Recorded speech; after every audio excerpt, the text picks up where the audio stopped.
Make it easy. Okay. The third law, make it easy. Reduce friction, decrease the number of steps between you and your good habits. Plan the environment, prepare your environment to make future action easier. Master the decisive moment. Optimize the small choices that deliver outsized impact. Use the 2-minute rule. Downscale your habits until they can be done in 2 minutes or less. Automate your habits, invest in technology and on-time purchases that lock in future behavior. How to break a bad habit? Make it difficult. Increase friction, increase the number of steps between you and your bad habits. Use a commitment device to restrict your future choices to the one that benefit you. The fourth law, make it satisfying. The cardinal rule of behavior change. In the late 1990s, a public health worker named Stephen Luby left his hometown of Omaha, Nebraska and bought a one-way ticket to Karachi, Pakistan.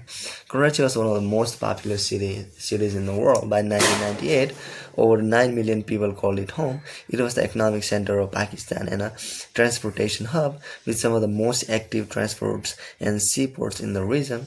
In the commercial parts of town, you could find all of the standard urban amenities and bustling downtown streets, but Karachi was one of the least livable cities in the world. Over 60% of Karachi's residents lived in squatter settlements and slums. These densely packed neighborhoods were filled with makeshift houses cobbled together from all boards, cinder blocks, and other discarded materials. There was no waste removal system, no electricity grid, no clean water supply. When dry, the streets were a combination of dust and grass. When wet, they become a muddy pit of sewage. Mosquito colonies thrived in pools of stagnant water, and children played among the garbage. The unsanitary conditions led to widespread illness and disease. Contaminated water sources caused epidemics of diarrhea, vomiting, and abdominal pain. Nearly one-third of the children living there were malnourished.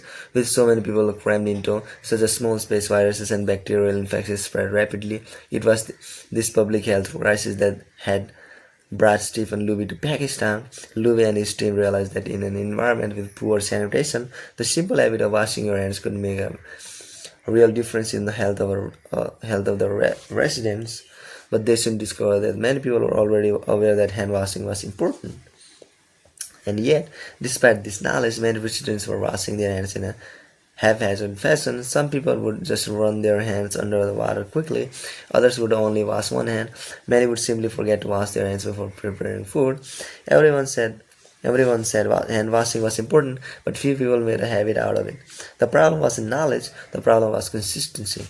That was when Luby and his team partnered with Procter and Gamble to supply the neighborhood with Safeguard soap. Compared to your standard bar of soap, using Safeguard was more enjoyable experience.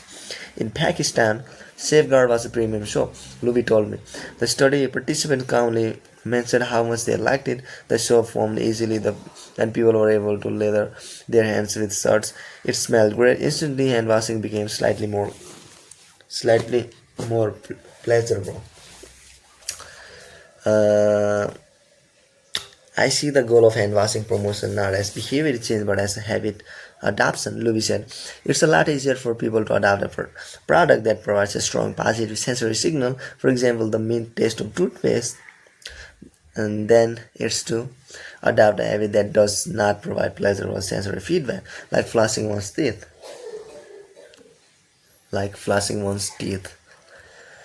The marketing team and Procter and Gamble talked about trying to create a positive hand washing experience. Within months, the researchers saw a rapid shift in the health of children in the neighborhood. The rate of diarrhea fell by 52%, pneumonia by 48%, and impetigo, a bacterial skin infection, by 35%. The long-term effects were even better.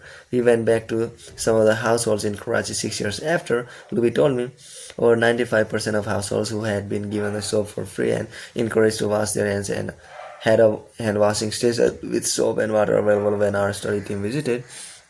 We had not given any soap to the intervention group for over 5 years, but during the trial they had become so habituated to wash their hands that they had maintained the practice. It was a powerful example of the fourth and final law of behavior change: make it satisfying.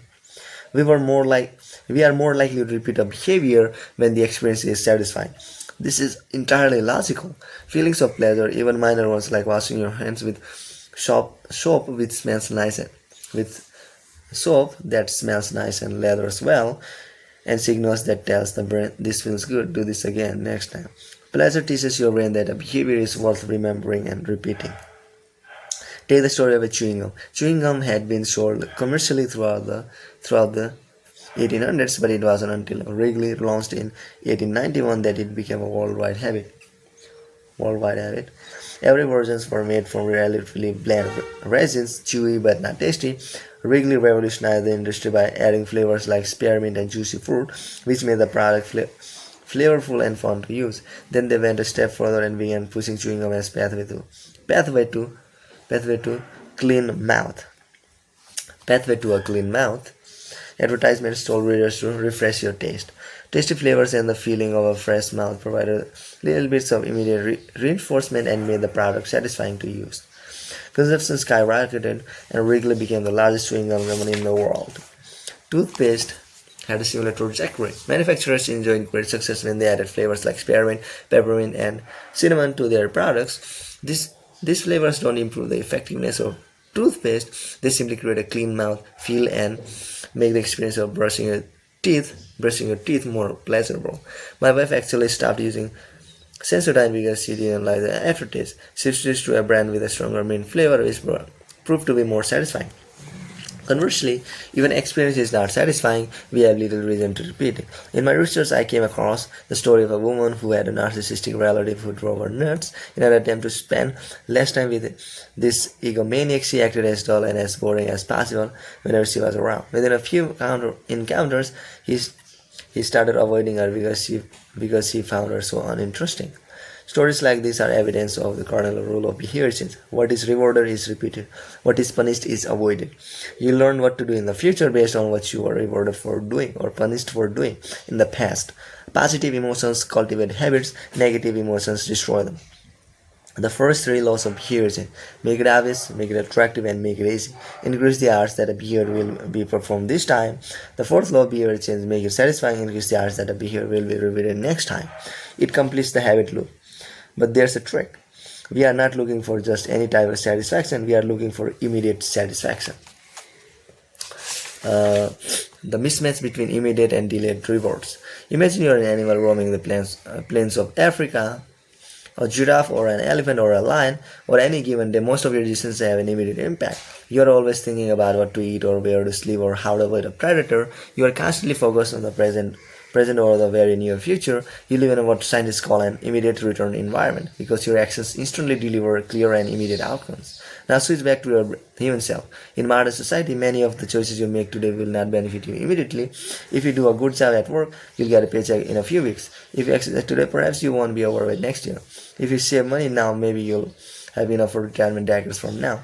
You live in what scientists call a delayed return environment because you can work for years before your actions deliver the intended payoff. The human brain did not evolve for life in a delayed return environment. The earliest remains of modern humans, known as Homo sapiens, sapiens are approximately 200,000 years old. These were the first humans to have a brain relatively similar to ours. In particular, the neocortex, the newest part of the brain and the regions responsible for higher functions like language, was roughly the same size 200,000 years ago as today. You are walking around with the same hardware as your Paleolithic ancestors. It's only recently, during the last 500 or so, that society has shifted to a predominantly delayed return environment. Compared to the age of the brain, modern society is brand new. In the last 100 years, we have seen the rise of the car, the airplane, the television, the personal computer, the internet, the smartphone, and beyond. The world has changed much in recent years, but human nature has changed little. Similar to other animals on the African savanna, our ancestors spent their days responding to grave threats, securing the next meal, and taking shelter from a storm. It made sense to place a high value on instant gratifications. The distant future was less of a concern, and after thousands of generations in an immediate return environment, our brain evolved to prefer quick payoffs to long-term ones. Behavioral economists refer to this tendency as time inconsistency. That is, the way your brain evaluates reward is inconsistent across time. You value the present more than the future. Usually, this tendency serves as well. A reward that is certain right now is typically worth more than one that is merely possible in the future, but occasionally our bias towards instant gratification causes problems. Why would someone smoke if they know it increases the risk of lung cancer? Why would someone overeat when they know it increases their risk of obesity? Why would someone have unsafe sex if they know it can result in sexual transmitted disease? Once you understand how the brain prioritizes prioritizes rewards, the answer becomes clear. The consequences of bad habits are delayed while the rewards are immediate. Smoking might kill you in 10 years, but it reduces stress and eases your nicotine craving stamp. Overeating is harmful in the long run but appetizing in the moment. Sex, safe or not, provides pleasure right away.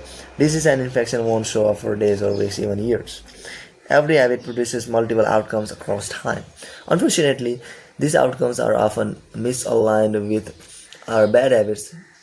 The immediate outcome usually feels good, but the ultimate outcome feels bad. With good habits, it's the reverse. The immediate outcome is unenjoyable, but the ultimate outcome feels good. The French economist Frédéric Bastiat explained the problem clearly when he wrote, "It almost always happens that when the immediate consequences is favorable, the later consequences are disastrous and vice versa.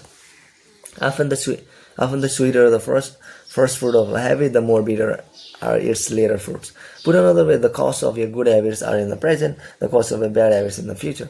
The brain's tendency to prioritize the present moment means you can't rely on good intentions. When you make a plan to lose weight, write a book, or learn a language, you are actually making plans for your future self. And when you envision what you want your life to be like, it's easy to see the value in taking action with long-term benefits. We all want better lives for our future selves. However, when the moment of decision arrives, instant gratification usually wins. You are no longer making a choice for future you who dreams of being fitter or wealthier or happier. You are choosing for present you who wants to be full, pampered and entertained. As a general rule, the more immediate pleasure you get from an action, the more strongly you should question whether it aligns with your long-term goals. With a fuller understanding of what causes our brain to repeat some behavior and avoid others, let's update the cardinal role of behavior change. What is immediately rewarded is repeated, what is immediately punished is avoided. Our preference for instant gratification reveals an important truth about success.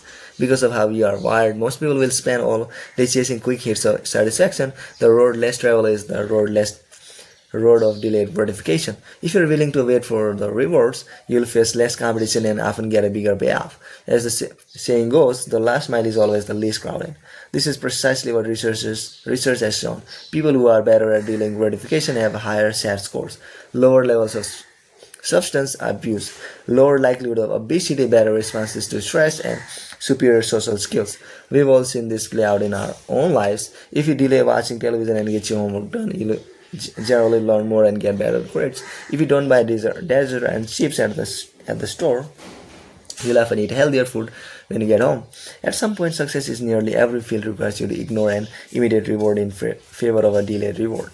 Here's the problem. Most people know that delaying gratification is the wise approach. They want the benefits of good habits to be healthy, productive, and at peace, but these outcomes are seldom top of mind at the decisive moment. Thankfully, it's possible to train yourself to delay gratification, but you need to work with the grain of human nature, not against it.